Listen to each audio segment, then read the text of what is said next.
എനിക്ക് പ്രീ ഡിഗ്രിക്ക് ക്ലാസ് ഉണ്ടാവോ വല്യമ്മാവ? വല്യമ്മാവനല്ല, വല്യച്ഛൻ. നല്ല മാർക്കുണ്ടെങ്കിൽ പിന്നെ മെഡിസിൻ സീറ്റ് കാശ് കൊടുത്ത് ബുക്ക് ചെയ്യണ്ടല്ലോ കരുതിയാ. ഇവക്ക് നല്ല മാർക്കുണ്ടാവോ വല്യച്ഛ? ഉണ്ടാവില്ല എന്ന് മാത്രല്ല, തോൽക്കുകയും ചെയ്യും. ഇനി എല്ലാവരും ഒന്ന് അനുഗ്രഹം വാങ്ങിക്ക.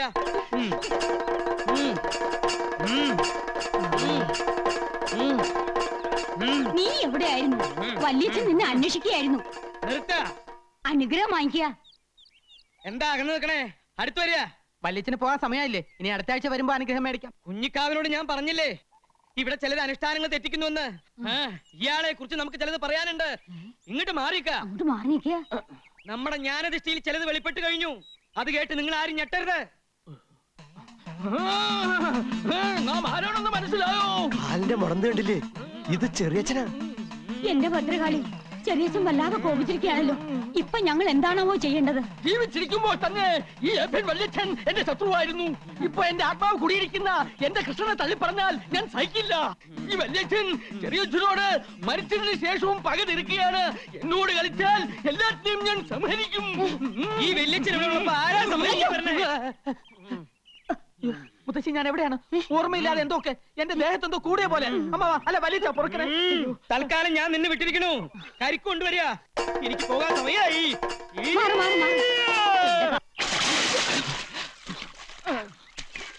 എടാ, നിന്റെ ദേഹത്ത് ചെറിയച്ചൻ കേറി എന്ന് പറയുന്നതിൽ എനിക്ക് സ്വല്പം സംശയമുണ്ട്. അതെന്താ അമ്മാവ അങ്ങനെ പറയണേ? അതെ, വ്രതവും ശുദ്ധിയും ഒക്കെയുള്ള ദേഹത്തെ ഈ കോലോത്ത കാരണവന്മാരെ പ്രവേശിക്കാറുള്ളൂ. നിനക്ക് ഈ ഇടയായിട്ട് സ്വല്പം ചുറ്റിക്കളിയൊക്കെ ഉണ്ടെന്ന് ഞാൻ അറിഞ്ഞിരിക്കണു. നല്ല കഥയായി. എനിക്ക് ജീവനിൽ പേടിയില്ലെന്നാണോ അമ്മാവൻ വിചാരിക്കണേ? അമ്മാവൻ വ്രതമൊന്നും തെറ്റിക്കാണ്ടിരുന്നാ മതി. അനുഗ്രഹം എന്നും പറഞ്ഞ അടിച്ചെളിക്കാരിക്ക് വരെ ചുംബനം കൊടുക്കുന്ന ഏർപ്പാടുണ്ടല്ലോ. എനിക്കത് അങ്ങോട്ട് രസിക്കുന്നില്ല കേട്ടോ. അത് ഞാനാ? വല്യച്ഛനല്ലേ? ഇക്കണക്കിന് ബ്രഹ്മചര്യം അങ്ങനെ ലംഘിച്ചിട്ട് അത് ഞാനാണോ വല്യച്ഛനല്ലേ എന്ന് പറഞ്ഞ് രക്ഷപ്പെട്ടാ പോരെ?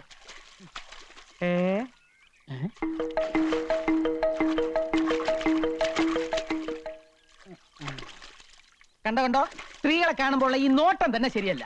ഞാൻ ആരാണെന്ന് നോക്കിയതാ. അത് ഞാൻ നോക്കി പറഞ്ഞുതരാലോ. നമ്മുടെ അടിച്ചെളിക്കാരി മീനാക്ഷിയാ. യോ, നോക്കി നിന്ന് കൺട്രോളുകളാ. ഞാനില്ല, ഞാൻ പോവാണേ. എനിക്ക് നല്ല കൺട്രോൾ ഉണ്ട്. നീ പോയിക്കോ. എനിക്ക് ഇത്തിരി നേരം കൂടെ കുളിക്കണം. മനഃശക്തി വേണടാ, മനഃശക്തി. ഓ, മനഃശക്തി. സ്വന്തമായിട്ട് ആനയെ വാങ്ങാനോ കഴിവില്ല. അപ്പൊ പിന്നെ ഉത്സവം കണ്ട് രസിക്കാലോ അല്ലേ? നീ എന്താ ആനാന്ന് പറഞ്ഞോ? അല്ല, അമ്മാവനെ കണ്ട ഒരു ആന ചന്തണ്ടെന്ന് പറഞ്ഞതാ. ഇതൊന്നും അല്ലടാ. ഒരു 10 വർഷത്തിന് ശേഷം നീ എന്നെ കണ്ടിട്ടുണ്ടോ? പിന്നെ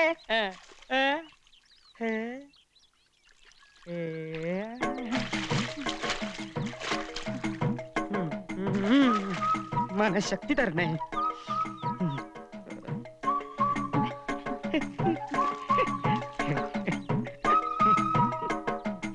ചിരിച്ചിട്ടൊന്നും കാര്യമില്ല. ബ്രഹ്മചാരിയായി പോയില്ലേ? ഇവളിത് എന്തു ഭാവിച്ച? ഞാൻ അത്രക്കാരനൊന്നുമല്ല. ഭഗവതി, മനഃശക്തി തരാൻ മറന്നു പോവല്ലേ. നീ മനഃശക്തി തന്നില്ലെങ്കിലും ഞാൻ സ്വന്തമായിട്ട് ഇത്തിരി മനഃശക്തി ഉണ്ടാക്കാൻ പോവാ.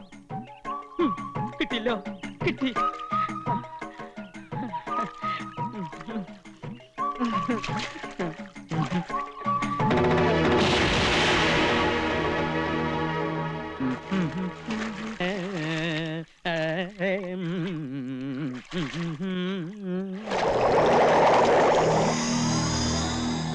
മീനാക്ഷി, മീനാക്ഷി,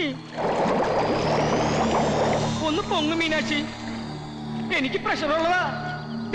ടെൻഷൻ ഉണ്ടാക്കല്ലേ. പൊങ്ങു മീനാക്ഷി. നീ ഏതാ? എന്നെ അറിയില്ലേ? ഞാനിവിടുത്തെ ദാസിപ്പെണ്ണ. ദാസിപ്പെണ്ണോ? ആ. അപ്പൊ മീനാക്ഷിയല്ലേ അവിടെ കുളിച്ചോണ്ടിരുന്നത്? മീനാക്ഷി പോയല്ലോ. അതല്ലേ ഞാൻ തമ്പുരാന്റെ അടുത്തേക്ക് വന്നത്. ഇപ്പൊ ഇവിടെ ഞാനും തമ്പുരാനും മാത്രമേ ഉള്ളൂ. എനിക്ക് തമ്പുരാന് വലിയ ഇഷ്ടാ. നിന്നെ കണ്ട ഒരു ദാസിപ്പെണ്ണാണെന്ന് പറയില്ല. മംഗല്യ സൗഭാഗ്യം ഉണ്ടായിരുന്നെങ്കിൽ നിന്നെ ഞാൻ തമ്പുരാട്ടിയാക്കിയാൽ. എങ്കിൽ അതെന്റെ ഭാഗ്യ. സന്ധ്യാസമയത്ത് ഇങ്ങനെ ഒറ്റയ്ക്കൊന്നും ഇറങ്ങി നടക്കരുത്. ഇവിടെ സർവത്ര കുഴപ്പങ്ങളാ. എനിക്ക് പേടിയൊന്നുമില്ല. പേടിക്കണം. ദുരാത്മാക്കള് പലതും അലഞ്ഞു നടക്കണ സ്ഥലാ ഇത്. മരണത്തെ പേടിച്ചേ പറ്റൂ. മരണത്തെ എനിക്ക് പേടിയില്ലല്ലോ. അതെന്താ? ഒത്തിരി വർഷങ്ങൾക്ക് മുൻപ് ഞാനൊന്ന് മരിച്ചതാ. എന്താ പറഞ്ഞേ? തമ്പുരാൻ എന്ന് കുഞ്ഞാ, ഓർമ്മ കാണില്ല. എല്ലാവരും കൂടി ഒരിക്കൽ എന്നെ ജീവനോടെ ചിതയിൽ വെച്ച് കൊന്നതാ.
എന്ത് പറ്റി അമ്മാവ?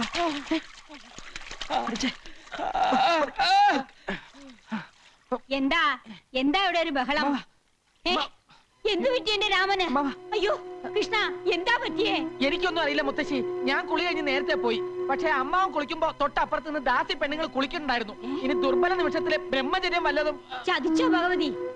പണിക്കരെ, ഉടനെ മേപ്പാടന വരുത്തുക.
ഇത്രയും കാലം ഭയപ്പെട്ടിരുന്നത് സംഭവിച്ചിരിക്കണു. ആവാഹിച്ച് ബന്ധനസ്ഥയാക്കിയ ദുരാത്മാവ് എങ്ങനെയോ രക്ഷപ്പെട്ടിരിക്കണു. വരുന്ന വഴിക്ക് നോമുള്ള സാന്നിധ്യം മനസ്സിലാക്കിയിരിക്കണു. ഇതെങ്ങനെയാ സംഭവിച്ചത്? ഇവിടെ ആരെങ്കിലും ബ്രഹ്മചര്യം ലംഘിച്ചോ? വ്രതാനുഷ്ഠാനങ്ങൾക്ക് വിഘ്നം വരുത്തിയോ?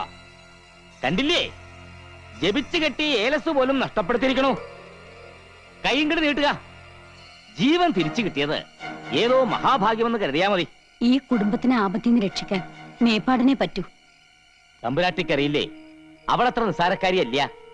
ഗർഭിണിയായിരിക്കുമ്പോ ജീവനോടെ വെന്തരിഞ്ഞവളാ. ലോകത്തൊരു മാന്ത്രികനും പെട്ടെന്ന് അവളെ ആവാഹിക്കാൻ പറ്റില്ല. 41 ദിവസത്തെ വ്രതാനുഷ്ഠാനങ്ങൾ ഹോമങ്ങളും ചെയ്ത് കരുത്താർജിച്ചാണ് അന്ന് അവളെ നോം ആവാഹനം ചെയ്തത്. വീണ്ടും ആ കരുത്ത് നേടേണ്ടിയിരിക്കണോ?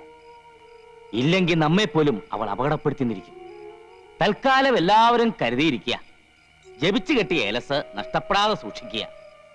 കടുത്ത ബ്രഹ്മചര്യവും കർമ്മങ്ങളും കർശനമായി പാലിക്കുക. പരസ്ത്രീകളുടെ സാമീപ്യം ബ്രഹ്മചര്യ ലംഘനാവോ? എന്താ സ്ത്രീ സാമീപ്യം വേണമെന്ന് കൃഷ്ണൻ തമ്പുരാൻ വല്ല മോഹം ഉദിച്ചോ? ഏയ്, അങ്ങനൊന്നുമില്ല. അറിഞ്ഞിരിക്കാം.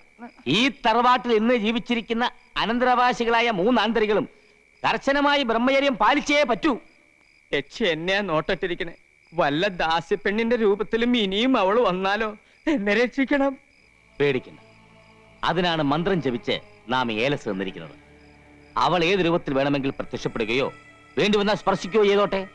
പക്ഷെ ഏലസ് ഉള്ളിടത്തോളം കാലം നിങ്ങളെ ദുർമരണത്തിലേക്ക് നയിക്കുവാൻ അവളെ കൊണ്ടാവില്ല. ഈശ്വരാധീനം ഉണ്ടെങ്കിൽ അപകടം ഒന്നും സംഭവിക്കില്ല. എനിക്ക് അല്ല, ഉണ്ണിക്കുട്ടൻ എവിടെ? ഉണ്ണി നാളെ വൈകി എത്തൂ. തൊഴാൻ ഗുരുവായൂർ പോയിരിക്കുക.